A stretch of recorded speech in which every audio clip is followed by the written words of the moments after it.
Hey, hey, hey. Hey, hey, hey. Right, okay.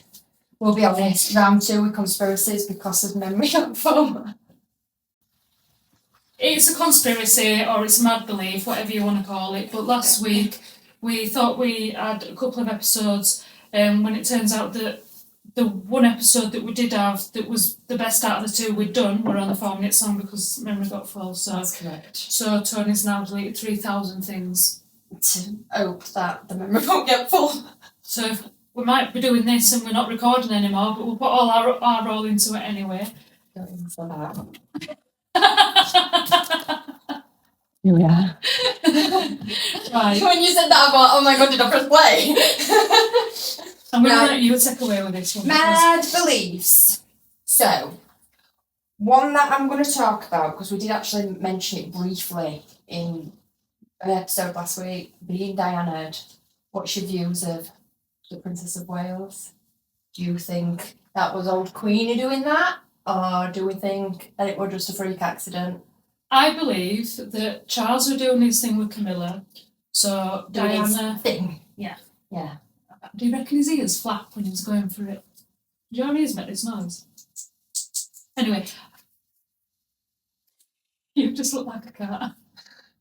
I just look like a cat. Meow. Yeah, so I think that she had relations with that Arabian man. Dobby or Dobby. I'm sure he won't call Dobby. I'm sure Dobby's off Harry Potter in here. Yeah. Dobby. I'm sure it was Dobby or Bodie. No, Bodie's off right, surfing film. Right, sorry. Some Arabian man that's some prince of Arabia. Something like that. Somebody rich. Yeah. And I think that she got pregnant and then she wanted a divorce because Charles had asked the Queen for a divorce. They wanted to be weird anyway. They were seeing people, weren't they? They were like almost arranged with Diana and Charlie. So I believe that she then went and said, no, I do want a divorce. I don't... Screw you! Yeah. And so I think she must have told them that she was pregnant and then they've arranged for her death. Mm. Because, you know, the man that used to be like her PA kind of thing, who wrote a book about her and stuff. Him who went into Jungle? Yeah. Yeah. He said that she was pregnant. I think they talked about it in Jungle as well, didn't they? Yeah, because she had an autopsy done and they said that she was pregnant. And he didn't say that the Queen or that the royal family had organised her death, but he insinuated it. So I do think that... Oh, yeah, so Queen took her out, didn't she? What do you reckon that's why Harry's moved her over to America? What, so they don't kill her? So they don't do her off? Maybe, because again, it's... But theirs is a bit different circumstance, and they're not trying to get out of a marriage or anything, but... He knows what might come. Yeah, and... There's a lot of hypocrisy in the with royal family, like there were issues about her skin colour and stuff. But the royal family's German anyway. Yeah. So it's just hypocrisy, isn't it, at that point? Do you know what, though? I do think, though, whatever people's views are on Meghan Markle, she's really had an unfair, trial by media. Because there's pictures and they've shown side by side. So Kate Middleton, when she was pregnant, she had a hand on her stomach and she's talking and stuff. And then there was how this young mother is so lovingly holding her precious baby and blah blah blah. Yeah. And then there's one where Meghan's doing it and go, oh, look at her doing that for attention. So she couldn't win. She couldn't win, no. And then her dad were going after her and well, she's just her dad's just some scumbag, isn't he? He's a nobody from he's English, isn't he? He's just a nomad. Yeah, he's an Englishman and her mum's like a black American lady. Yeah. And and I just thought, no matter what, there's no amount of money in your life where you'd sell your child's soul to the media, not the media as well, that you know is going to rip you apart. Yeah, absolutely. Because I did watch that documentary, with Meghan and Harry, and it was showing the aeroplanes, the helicopters, and all this. And I didn't watch it, but I know what you mean. What do you think about Diana? What do you think of that? Oh yeah, it was total. It was what it was, wasn't it? They needed rid of her because it was she was like a shit stain on royal family watching at this point. And I don't mean that off. I loved Diana. Do you know what I mean? I thought she was great. And we were only kids when she died. Day of the funeral, I was a bridesmaid for somebody. And I remember sat in a hotel and everybody just being like, hyper focused, watching telly while we were getting ready to go to a wedding. It's mad that you remember because you would have been only, what, 8? 8 and 9? I've been 8 and 9, Yeah.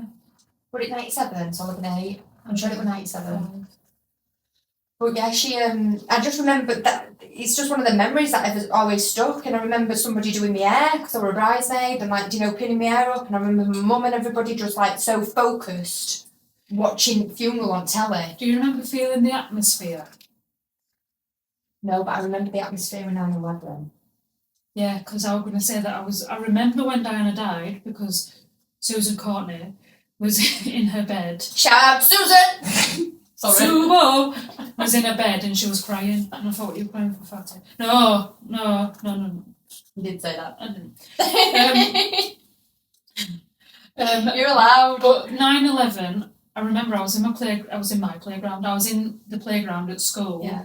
And they rang the bell and there was everybody, young boys and girls, there's been a terrible, I don't know why they told us like this, there's been a terrible incident that's happened in America. I remember my day, but go on. And then there was so we're going to have a minute's silence. So we're all there. But not really we understanding didn't know what what the minute silence was. And then I remember going home and every single news channel was just these 2 towers. And I was just thinking, whoa. And it was spoke about for a long time after that. They even made them songs. It's been a year, Daddy. They used DJ Sammy, didn't they? Yeah. So mine, I was in high school, and it'd not been mentioned again. Do you know that vivid memory kind of thing? It'd not been mentioned at school, so I'd got bus back because I had to get a bus to school. Came home, walked in, and my mum's auntie were ironing for my mum, and my mum was just sat in front of the telly, and she was like, "Come and have a look at this." And then I just remember sat for hours and hours just re-watching, the same footage over and over and over again. And I don't mean this with disrespect, but it just didn't get boring. No. You know what I mean by that? It just never got boring. Because you've never seen anything like that in your life, and you hope that you never see anything like that again. Yeah, but I just remember walking in, and then that were it for night. Everybody would just sat watching telly. Nobody, I couldn't even tell you if we'd been fed that night. I just remember everybody just so focused on what had happened. And it wasn't until quite a bit after, until people started conspiring it, were it? Initially everybody were like, oh my God, this is what they're saying it is. Yeah. And it took a bit of time for people to start putting stuff together and realising that it probably weren't as straight-laced as they made it out. I think there was a time where everyone would just believe what the government said, and even though you might not believe what they're saying about, our party's going to do that, because we know that politicians lie. But I think if the government said that something had happened, you had no reason to question it, and especially a country as rich as America. Yeah. To then say, right, did they say it was Bin Laden or some Initially, it was Bin Laden, and he's done this or he's behind it, because then they went looking for him for a lot of years, didn't they? It were his people, wasn't it? He was still alive, he went on a plane or out, it was just his people. Yeah. And then he were hiding in a cave in mountains, wasn't he, in Afghanistan? And that's where they found him. But they never brought his body back. No. Apparently, they shot him and then threw him in sea. I don't believe that. So why did they do that to him, apparently, but with Saddam Hussein, they hung him in front of people? And it was a proper political thing, wasn't it, with Saddam Hussein? That it was dead. You could get it on the internet a lot at one point, when internet won, it went out. I've seen it. But it was a proper big thing then, because now social media has made everything so accessible that to see something like that on the internet back then, that were traumatising almost sometimes as well, some of it, wasn't it? Because you know what I'm like? I don't like, like that, blood, bones. I'm not laughing at death, terrorism. Like that. Ugh! I'm laughing at that Tony's got this awful... This is it, because you let me feel good for me. So breaking bones and stuff, if I see something on the internet where there's an MMA fight that breaks the leg, or someone jumps on a trampoline wrong and the leg snapped the wrong way, it's not I'll send it to Tony, but she won't know what it is, and I'll do it very sporadically throughout the year, so she's not expecting it. Click on it, and then she has to pull over if she's driving, her feet go funny, and I can't drive. And then she can't talk to me for 3 days. And I have to wait for feeling to come back in me. Like it's your leg that's And broken. then when it happens at work, I have to sit and rub my feet out.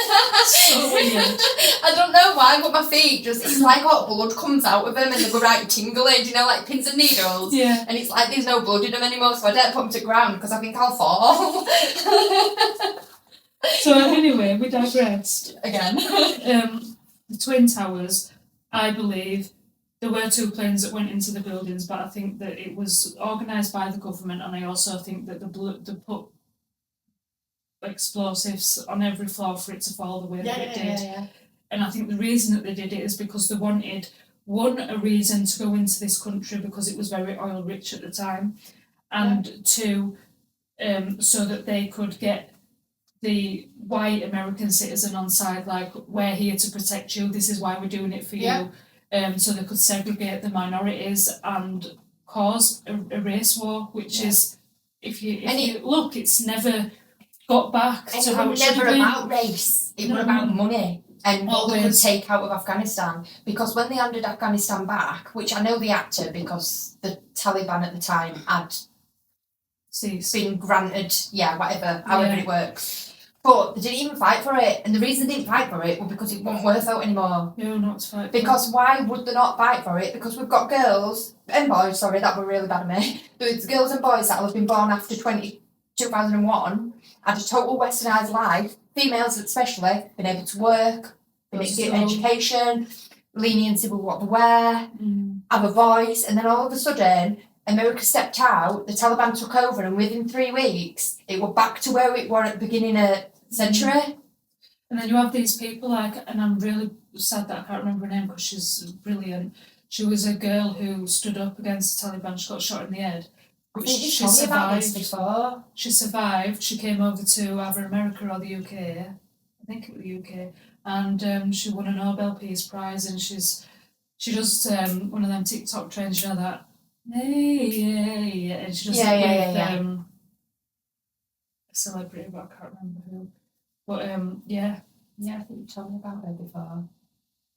But it's just wild, like the government and what they create is just wild, isn't it?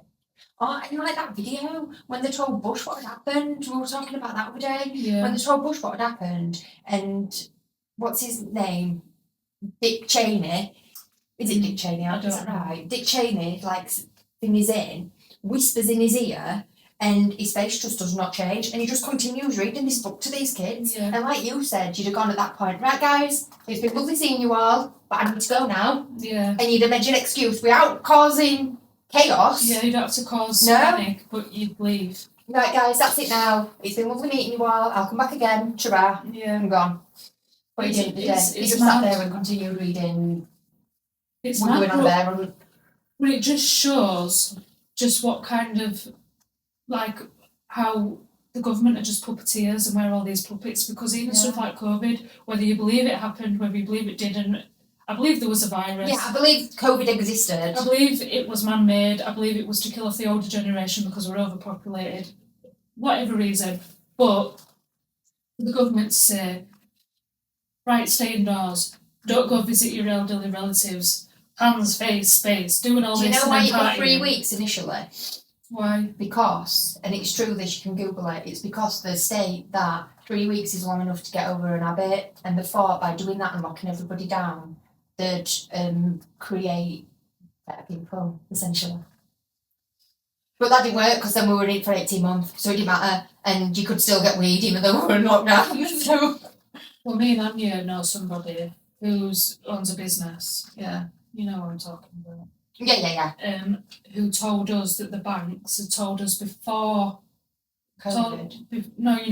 while COVID was happening, but when every so often there was like, we're going into another lockdown or whatever. Oh, when they kept opening us up and then putting us back in. So it was like saying in like March, April time, or we're going to have another lockdown and it's going to start on this day, well into the future. Oh, so the banks knew. So the banks knew. If you want to get any of your importing, exporting, whatever done, your materials, whatever, you need to do it now because then we're going to close down on this day, and then that's going to run to October. And so they just knew everything. So they knew everything because the government was saying, yeah, we're going to do this, we're going to do that. And then that's massively pushed us all back into a recession again. They've not called it a recession, but it is. Because if they call it a recession, somebody's got to step blame for that. Exactly. But everything's gone up, but our wages don't match. The only thing that was good at that time is your petrol was cheap, but you didn't have to. You had to go anyway. Yeah, so we would. People. Do you remember when it went right back up and people were selling it? No. I don't remember people selling that. I remember people selling loo rolls and shit like that. Jerry cans coming to get your petrol. But yeah, all these things, and it's always a control thing. And like, I don't want to get onto a massive tangent and make anything political, but these flag shaggers, come on, let's be right about it. These flags. Oh, you're on the roundabouts and the roundabouts and the flags. I was trying to work out we were a flag shagger then, but I'm with you. I couldn't differentiate which flag we were talking about. The Turkish man, the England flag, St George. Our Turkish patron saint of England. Yeah, the Union Jack. It's just uneducated though. But they always come back with, we're just showing our patriotism, we're just showing that. You didn't have that out when the England Lionesses won the Euros. It is basically a swastika in disguise, because if you think about it, they're not using that flag to say we love our country. They're using that flag as if to say you're not welcome in our country, and it's not the same thing. So protesting outside a hotel, it's a waste of time. It is. Like, right, whichever side you're on, if you're going to make a statement that's going to stick. Yeah. Because this violence and just intimidation ain't sticking. You look a dick. Yeah, you do. Do you know what I mean? You could make this statement, if that's what you believe, intelligently and educate yourself a little bit, and it'd fly better. Yeah. But this just don't fly, does it? It don't fly, does it? It don't. And that man that died from putting a flag up. I know about this. There's a man and he died because he fell from a lamppost from putting a flag up. And I don't want anyone to die or whatever, but what have you died for? To make a point it's not to an asylum seeker that we don't want you here, but now you're not in the world because you've just done that to show your hatred, and now you're dead. Your hatred's killed you, essentially, hasn't it? When they were saying, come to this Tommy Robinson march, come here, do this, do that, we need to protect our women.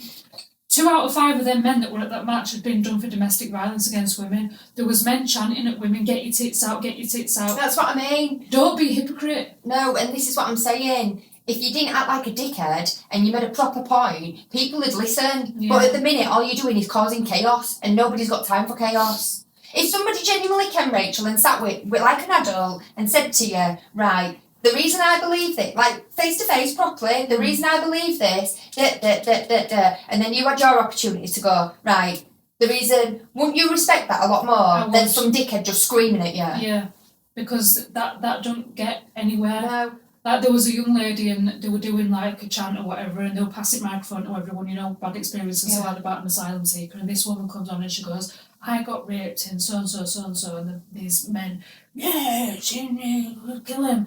And she's going, and the perpetrator did this to me and did that to me, I can't go out of my house, I couldn't keep a job going, all this, I've had to have counselling, blah, blah, blah, blah. And these men were white.